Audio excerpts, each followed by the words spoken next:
क्या आप कभी इस बात पर विश्वास करेंगे अगर मैं आपसे कहूं कि कर्मचारी जिसने कभी कंपनी शुरू नहीं की, कोई बड़ा रिस्क नहीं लिया, वो उसी कंपनी के फाउंडर से भी ज्यादा अमीर हो सकता है? सुनने में तो ये मतलब एकदम इलॉजिकल लगता है ना? बिल्कुल।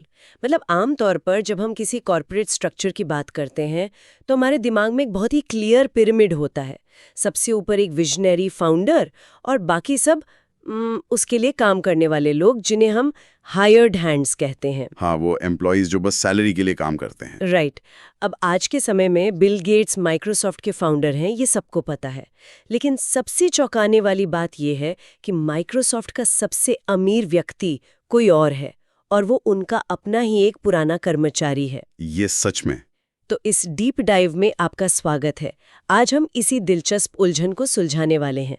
हमारे पास जानकारी का एक बहुत ही सॉलिड स्टैक है। हमने Forbes, the Indian Express, Harvard Business Review, GeekWire, Wall Street जेन और NBIF के आर्टिकल्स और रिसर्च को खंगाला है। और हमारा मिशन बहुत क्लियर है आज। हाँ, हम इस बात की गहराई में जाएंगे कि कैसे एक साधारण एम्प्लॉय अरबपति बनता है, ये एम्प्लॉय स्टॉक ऑप्शन प्लान्स यानी ESOPs का असली पावर क्या है, और कैसे एक गलत सक्सेशन प्लानिंग किसी भी कंपनी के अरबों डॉलर रातों रात डुबा सकती है। ये ना मतलब ये सिर्फ पैसों की कहानी नहीं है। तो फिर क्या है? यहाँ सबसे दिलचस्प बात यह है कि ये लॉयल्टी यानी वफादारी और कॉर्पोरेट स्ट्रैटेजी की एक बहुत ही कॉम्प्लेक्स कहानी है। अगर हम इस वेल्थ शिफ्ट को समझना चाहते हैं ना, तो हमें सबसे पहले फोर्ब्स 2026 की लिस्ट का डेटा देखना होगा। ओह हाँ, वो डेटा काफी क्रेजी था। बिल्कुल। इस लिस्ट के हिसाब से दुनिया में 3,428 अरबपति हैं, जिनकी कुल संपत्ति करीब $20.1 ट्रिलियन है। 20.1 ट्रिलियन। हाँ, और टॉप पर बेशक एलॉन मस्क हैं $839 बिलियन के साथ। लेकिन जिस चीज ने असली हलचल मचाई है वो है माइक्रोसॉफ्ट के अंदर का उलटफेर। हाँ, मतलब 2024 और 2025 के ट्रेंड्स को देखते हुए माइक्रोसॉफ्ट के पूर्व CEO स्टीव बाल्मर ने वेल्थ के मामले में बिल गेट्स को पीछे छोड़ दिया है। जो कि बहुत बड़ी बात है। बहुत बड़ी बात है।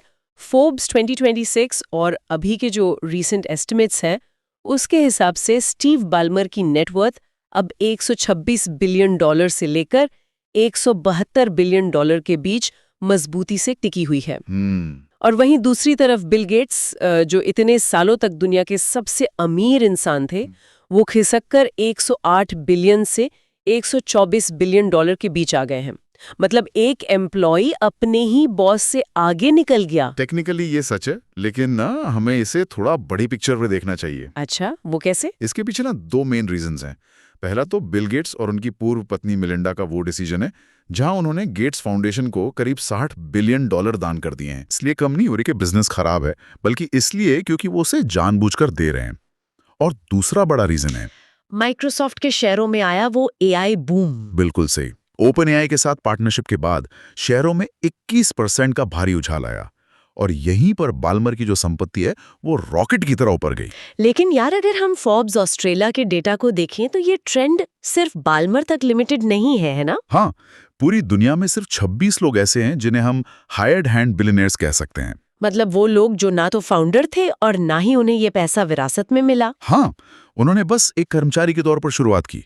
इस लिस्ट में एप्पल के टिम कुक हैं, JP मॉर्गन की जेमी डायमंड, AMD की लीसा सू और मेटा की शेरिल सैंडबर्ग भी हैं। लेकिन वॉल्मर इन सब में सबसे ऊपर है, जो कि 1980 में माइक्रोसॉफ्ट के 40वें कर्मचारी के रूप में जुड़े थे। सिर्फ 40वें। और यही बात लोगों को हैरान करती है। हाँ, मतलब एक 40वें नंबर का कर्मचारी दुनिया के सबसे अमीर लोगों में कैसे शामिल हो सकता है?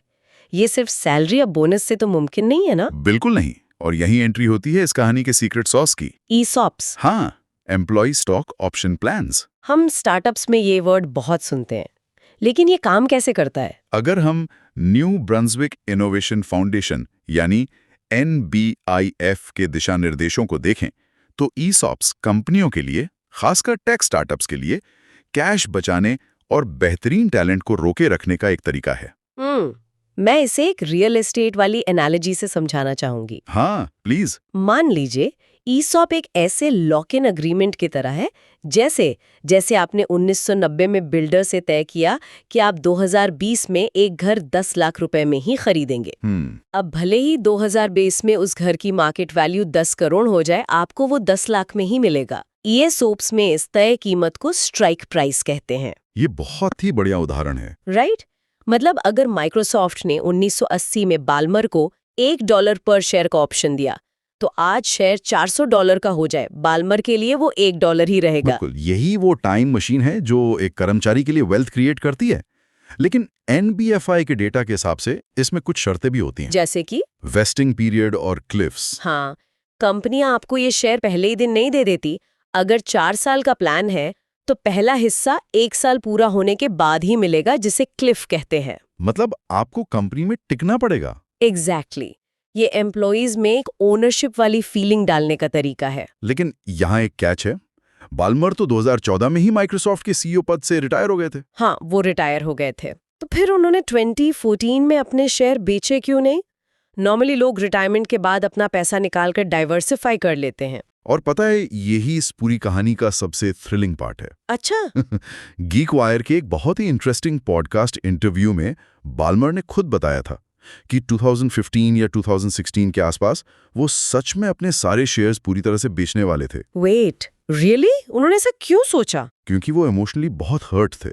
नए लीडरशिप के साथ उनके थोड़े क्लैशेस हो रहे थे। उन्होंने इंटरव्यू में बहुत साफ-साफ कहा, I was kind of a dick, I was too emotionally attached. Oh, मतलब वो फ्रस्ट्रेट हो गए थे और खुद को कंपनी से पूरी तरह अलग करना चाहते थे। बिल्कुल, वो फाइनेंशियल फैसला कम और इमोशनल फैसला ज्यादा था। तो फिर उन्हें रोका किसने? उनकी अपनी ही बाल्मर ग्रुप के 2 सदस्यों ने, जो खुद माइक्रोसॉफ्ट के एक्स एम्प्लॉइज थे। उन्होंने बाल्मर को समझाया कि शेयर बेचना बेवकूफी होगी। लेकिन जो सबसे बड़ा फैक्टर था वो था बाल्मर का अपना नेचर, उनकी लॉयल्टी। मुझे ना यहाँ वॉरेन बफेट के पार्टनर चार्ली मंगर का वो किस्सा याद आ रहा है। अरे हाँ, वो बहुत ही मजेदार किस्सा है। हाँ, एक इवेंट में मंगर ने बाल्मर से बहुत ही ब्लंटली कहा था, मुझे पता है कि तुम उतने स्मार्ट नहीं हो। और बाल्मर ने बुरा नहीं माना? बिल्कुल नहीं। बाल्मर ने कहा, नहीं चार्ली, लेकिन मैं लॉयल हूँ। मतलब जो असली फाउंडर्स थे, जैसे बिल गेट्स या पॉल एलन, उन्होंने अपने शेयर्स बेचे। हाँ, नए प्रोजेक्ट्स के लिए। लेकिन बाल्मर एक चट्टान की तरह टिके रहे। और आज उसका रिजल्ट देखिए।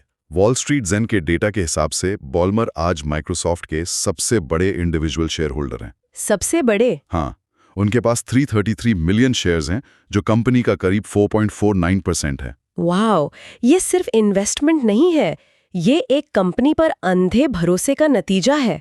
बिल्कुल, लेकिन इस लॉयल्टी का एक डार्क साइड भी था। वो कैसे? 2013-2014 के आसपास जब बाल्मर रिटायर होने वाले थे, तो माइक्रोसॉफ्ट मोबाइल, सोशल मीडिया और वीडियो ट्रेंड्स में बहुत बुरी तरह पिछड़ रहा था।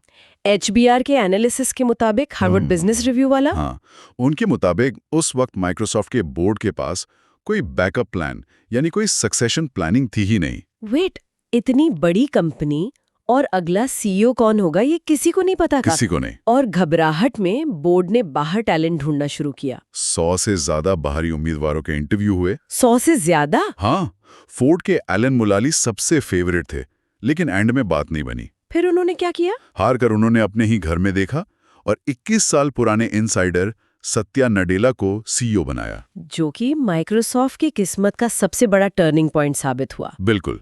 लेकिन मेरे दिमाग में एक सवाल आ रहा है, अगर नडेला जैसा टैलेंट कंपनी के अंदर ही था, तो कंपनियां बाहर के CEOs के पीछे इतनी पागल क्यों रहती है? ये बहुत ही क्रिटिकल सवाल है। बोर्ड को अक्सर लगता है कि बाहर से कोई आएगा और जादू कर देगा, लेकिन HBR का डेटा एक बहुत ही शॉकिंग सच्चाई बताता है। क्या? हेल्दी कंपनियों में बाहरी CEOs अक्सर वैल्यू बढ़ाने के बजाय उसे नष्ट कर देते हैं। नष्ट कर देते हैं? Yes. इसके पीछे कोई नंबर्स हैं? हाँ, S&P 1500 कंपनियों का डेटा दिखाता है कि खराब ट्रांजिशन और गलत बाहरी हायरिंग की वजह से हर साल लगभग $1 ट्रिलियन का नुकसान होता है। $1 ट्रिलियन? हाँ। ये तो पागलपन है। और पता है क्यों? बाहरी CEOs को 15% ज्यादा सैलरी मिलती है, लेकिन उनके फेल होने के चांस 84% ज्यादा होते हैं। क्योंकि वो कंपनी के कल्चर को नहीं समझते। एग्जैक्टली, वो अपना पुराना फॉर्मूला थोपने की कोशिश करते हैं। और जो अंदर के अच्छे एम्प्लॉइज होते हैं, वो डिमोटिवेट होकर कंपनी छोड़ देते हैं। जिसे हम इंटेलेक्चुअल कैपिटल का ड्रेन कहते हैं। राइट। लेकिन नडेला ने ऐसा नहीं किया, बिल्कुल नहीं। नडेला ने आते ही कंपनी के कल्चर को नो इट ऑल से लर्न इट ऑल में बदल दिया। मतलब हमें सब पता है वाले एटीट्यूड से हम सब सीख सकते हैं वाले एटीट्यूड की तरफ। हाँ, और उसी की वजह से क्लाउड कंप्यूटिंग पर फोकस हुआ, लिंक्डइन का एक्विजिशन हुआ और ये सब मुमकिन हो पाया। तो इस पूरी कहानी का मॉरल ये है कि लीडरशिप टैलेंट हमेशा अंदर से डेवलप करना चाहिए। 100% बाहरी सर्च फॉर्म्स के भरोसे नहीं रहना चाहिए, क्योंकि उनके इंसेंटिव्स अक्सर कंपनी के फायदे के खिलाफ होते हैं। तो अगर हम इस पूरे डीप डाइव को सम अप करें तो स्टीव बॉमर की कहानी हमें क्या सिखाती है? ये सिखाती है कि ESOPs कैसे काम करते हैं, लॉयल्टी की असली कीमत क्या है, और अगर कंपनियां अपने इंटरनल टैलेंट पर भरोसा करें तो वो $1 ट्रिलियन के नुकसान से बच सकती हैं। मैं तो बस एक आखिरी थॉट के साथ इस डीप डाइव को खत्म करना चाहूंगी। हाँ, बताइए। आज की दुनिया में ना हम हमेशा नए फाउंडर्स को ही सुपरस्टार मानते हैं, गैराज में बैठकर कोडिंग करने वालों को। वो तो है। लेकिन सोचिए, क्या अगला $1 ट्रिलियन का आइडिया सच में किसी गैराज से आएगा या फिर किसी ऐसे वफादार एम्प्लॉय के दिमाग से जिसे सही से ट्रेन और इंसेंटिवाइज किया गया हो? ये सच में सोचने वाली बात है। अगर आपको ये डीप डाइव पसंद आया हो तो लाइक करें, सब्सक्राइब करें एंड शेयर।